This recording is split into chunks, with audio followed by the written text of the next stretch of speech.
Hi guys, and welcome to another video review of another bowler per se. So today we actually have Patrick, who's from the USA, as you can see, United States of America, flag right in his the back of his bowling alley, and it's actually a pretty good bowler. So let's play his video and we'll take a look. Okay, so Patrick is a big, strong. I wouldn't say like super big, but he is a strong guy, pretty well built, pretty fit. He throws the ball speed at 26 kilometer per hour. Yeah, maybe I want to put it into the. Right, let me edit.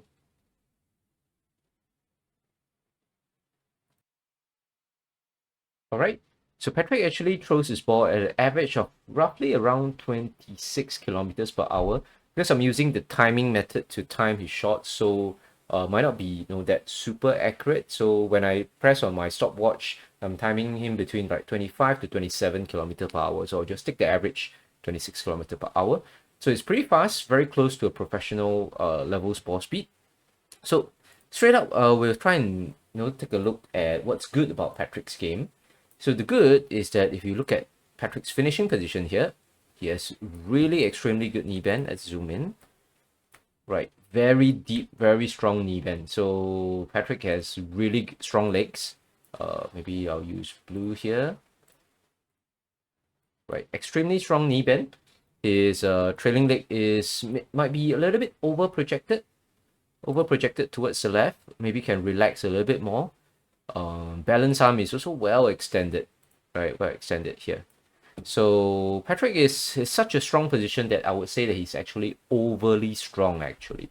So it's I'll explain a little bit later. So that like sometimes too strong can be actually like not that great for bowling. Not that it's negative, but it's just that not fantastic.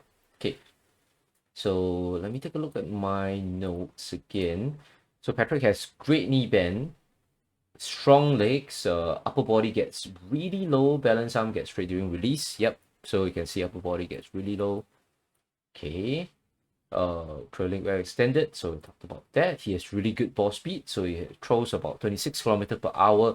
Note that most professional like PBA pros, two-handers, they're throwing it around 26 to about 30 kilometer per hour. Obviously, convert to mile per hour is about 17 to 18 miles per hour. Ball is released close to his left leg. Okay, we can see that here in my notes. I previously noticed that yes, he releases his ball pretty close to his left leg. Notice that there's very little space between his toes and where his ball is. So pretty good. So he has very good leverage. The ball is released at a pretty strong position. Let me back up a little bit and take a look here. Yep. My only complaint here is that he could get under the ball a little bit more. So right here, you can see that his hand is like already coming up behind the ball. And even on the downswing, like his hand is not as under the ball as he possibly can. So I would suggest Patrick can go a little bit more under the ball in his swing and in the release so that he can like get a little bit further flat spot. So get a slightly better flat spot and get a little bit higher ref rate. But not that he lacks any ref rate. Judging at his ref rate, maybe I just play.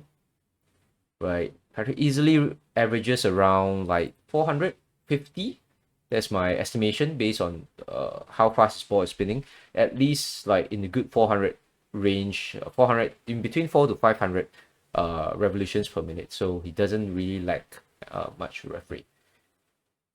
Left hand click in time for release. Yep, so this is something that I want to see. So you can see Patrick's left hand is well cleared. So you can see here, his left hand is well cleared his bowling ball. Maybe you can zoom in a little bit more. Right, so it's a bit pixelated when I zoom in this much. But at this point here, you can see that Patrick's left hand has already left the bowling ball and is going up this way. So a little bit diagonally up towards the left.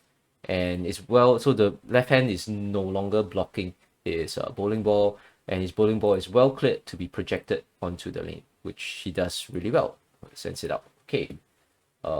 comfortable. He's playing deep inside line. So you can see the lines here that Patrick is playing is pretty deep. He's sliding at around the, this is which dot? Around the 6 dot, which is around board 30. So he's very comfortable sliding around board 30 and sending his ball way out towards the right. So this is actually a plus. So it's actually a, sort of like a benefit for two-handers to be able to do this, because you can open up the lane, you can play deep inside, where generally speaking, most of the lane oil for most house patterns is concentrated right in the middle. So you can take advantage of the thicker oil in the middle to guide your ball out towards the dry and let the ball come back. So it gives bowlers larger room for error if they are actually play deeper in the middle on house shots. On spot shots, it depends on the pattern itself. But yeah, generally being able to play really deep for right-handers especially gives you more room for error. Okay, so then let's talk about what Patrick needs to improve on to get even better than his game. So first is, I mentioned that being too strong is actually not too good. So actually Patrick has a case of a lot of excessive tension on most of his body. Like for you guys who are not really trained to observe human body motions, like coaches like us who have been coaching bowlers like almost daily, almost every single day or every 2 days, we actually coach bowlers, and we've been coaching for years. We're able to see the difference between a very loose muscles in the body compared to very tense muscles in the body. And if we just play, in general, I just play the video, generally you can see based on the motion, especially when Patrick is pushing the ball forward, right? You can see that he uses his shoulder muscles as well as his triceps. I mean, you can't, maybe for the layman, you can't really see, but from me, I can see that it's actually using a lot of these muscles around here. So as he goes forward, Patrick's actually using his shoulder as well as his triceps, right? So these are the areas. Maybe I can use a circle instead, right? He's using like this area, his shoulder as well as his triceps to actually accelerate and push the ball forward.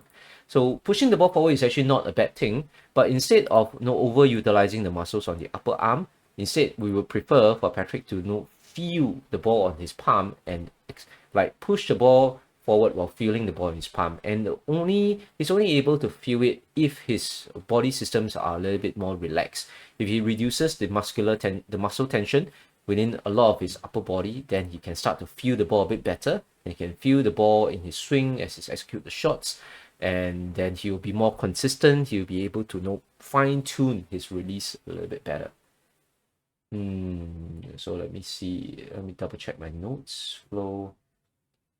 Yeah, so Patrick needs to work on a more fluid flow, so he has to relax his system and make his bowling look a little bit more fluid. So you can see there's a little bit of herky-jerky motion in Patrick's approach. So approach meaning how he goes his 5-step, especially on his release. So he has this jerky motions, like quick jerky motions. So the quickness is good for the ball speed, but the jerkiness is not good for consistency, because you can see Patrick misses his breakpoint by quite a fair bit here. Okay, let me see if I'm missing anything else in my notes for now. Okay, so if more like back to the technique, so what we would like Patrick to do is release as much tension as he can in both his right shoulder, left shoulder, and his muscles here at the back as well. Okay. Yep, so we'd like to see Patrick relax a little bit more on the muscles in his shoulder blades, as well as on his left shoulder and right shoulders. He also needs to work on relaxing the tension in his triceps as well as biceps as well. So there's a lot of upper body tension, right? Then this upper body tension, not that it's like destructive while bowling, but generally speaking, if you have so much tension in your body systems when you're bowling, right, it will generally lead to injuries. So you get muscle aches when you bowl like many games, and this muscle aches generally will lead to like soreness and injuries. So, and also when you are so tense, it doesn't help to be consistent. So to be consistent, you actually want to have a very relaxed, as relaxed on your muscles as possible, and try to be as fluid as you can on your bowling approach. Because if you look at the top PBA pros like Belmo, even know pros like Jasper Svensson actually has a little bit of flow to it. Bowlers like, if I talk about two-handers, Belmo is actually the most fluid. Who else? Even Anthony Simonson, it looks like a little bit jerky, but if you look at his swing and his release, actually it's pretty fluid. Pecky hand, pretty fluid as well. Even, yeah, so most of the two-handers in the PBA scene actually they have refined their game to such a way that they are actually they relax the muscles that they don't need, and they try to be as fluid as possible. You don't really see them like herking and jerking their arms and so on during the release. Not, at least not most of the time. Okay, so you want to get a good flow. Okay, so let's talk about his footwork. Patrick's first two steps can be a little bit smaller, so let's look at his footwork here. So he walks 1, 2. So his first two steps, I will consider them a little bit big compared to his 3, 4, and 5. Okay, so first two steps around here. You can see that his first two steps are actually his biggest steps. Almost, the first step is almost the biggest step in his 5-step approach. So Patrick can actually work on relaxing his legs a little bit.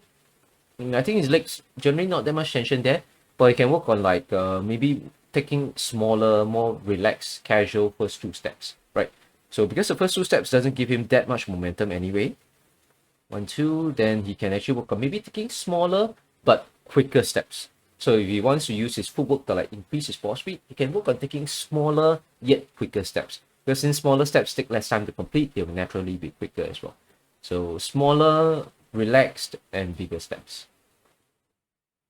Okay, then alright, then the next thing I'm going to talk about is probably just on his shot projection. So I believe actually Patrick probably made a miss on this shot because, but I'm not too sure. This is the shot, the only video that he sent me, because this is actually considered a miss because he actually sends it way too far to the right, way too early. Like if I look at the points, if I look at my notes, he actually lands at around here, board 21 at the maybe can I use black? Okay, so he lands at 21 at the foul line. He hits 13 at the arrows, and if you look at it, let me zoom back. So his ball lands at around about 21 when he hits the lane. So about board 21, then he goes to board 13 at the arrows. So if you take 21 minus 13, that is about 8 boards of difference, right? So this is 13, this is 15 feet down the lane from the foul line. From the foul line to the arrows is 15 feet. So 21 to 13 is really a difference of 8 boards. That means from the arrows to the midpoint of the lane, which is around, try and draw a line, by midpoint of the lane is roughly around here. So take note, because we're looking from the start of the lane downwards, there's a sense of scale. So the lane is like 60 feet long, but the lane, the end of the lane looks like shorter than it actually is because of how our like line of sight is. So this is actually the middle of the lane where I draw the black line. So in the middle of the lane, the ball would be reaching like 13 minus 8 is about board 13 minus another 8 boards is about board 5. So imagine it's actually going towards board 5 in the middle of the lane, provided there's enough oil on the lane.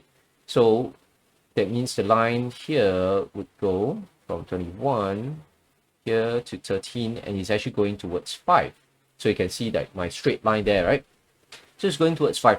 Obviously, in reality, you see that Patrick's ball is actually hooking a little bit earlier, and it's actually steadily going towards the left of 5. The reason for that is because the lane isn't completely, the right side is actually pretty dry. So for house oiling, the center has the most oil, whereby the left and right of the lane has actually less oil. So the ball is gaining traction a little bit early, and it's going to overhook. So if you take a look at the shot, just because it sends it to the far to the right a little bit too early, it's actually going to end up like gaining too much friction on the right, and it hooks early, and it goes, okay, I can't see the shot, but it's obviously not a strike, right? So Patrick's body actually blocks the shot.